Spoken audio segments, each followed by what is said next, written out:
Gubernur Sumsel Hemenderu bersama Kepala Dinas Kesehatan Sumsel, Lesti Nuraini menegaskan, hingga kini pemerintah Provinsi Sumsel masih terus memantau dari perkembangan virus COVID-19, khususnya varian baru Omicron yang kini sudah masuk di negara tetangga, baik itu di Singapura dan Malaysia. Disiplin protokol kesehatan, vaksinasi hingga deteksi dini menjadi sebuah keharusan dalam pencegahan varian Omicron ini. Sebab ketiganya berperan penting dalam upaya pengendalian pandemi yang dilakukan pemerintah.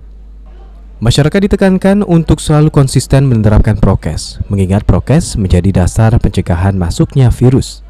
Selain itu juga vaksinasi menjadi peran penting sebagai benteng kekebalan tubuh yang bisa menjaga masyarakat dari COVID maupun varian baru yang selalu saja bermunculan.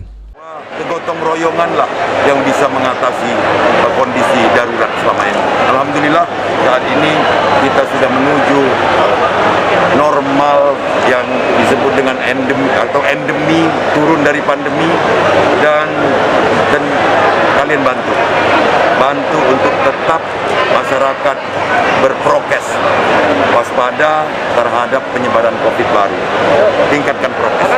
Antisipasi varian baru tadi seperti apa? Varian baru itu kita antisipasi ya dengan prokes itu tadi, protokol kesehatan baik oleh individu maupun oleh institusi-institusi dalam penyelenggaraan kegiatan-kegiatan dan percepatan vaksinasi. Kita jalankan Peduli Lindungi ini di seluruh pelayanan publik termasuk di kantor-kantor. Sudah mulai pasang semua. Kalian lihat di kabupaten kota sudah terpasang sampai ke dinas kesehatan, ke kantor-kantor yang lain, ke mal. Kalau bisa semakin luas dan disediakan gerai vaksin di sebelahnya. Begitu terlihat dari Peduli Lindungi belum divaksin, siap untuk Diketahui varian Omicron ini disebut sebagai salah satu virus yang sangat cepat dalam penularannya di berbagai negara. Cara penularan virus ini pun tidak jauh berbeda dari varian virus lain, yaitu melalui droplet dan bisa sebagai airborne atau penyakit yang menyebar lewat udara khususnya di tempat tertutup. Meski demikian, masyarakat diminta tidak panik dan tetap bersikap rasional dengan cara menerapkan prokes serta melengkapi vaksinasi.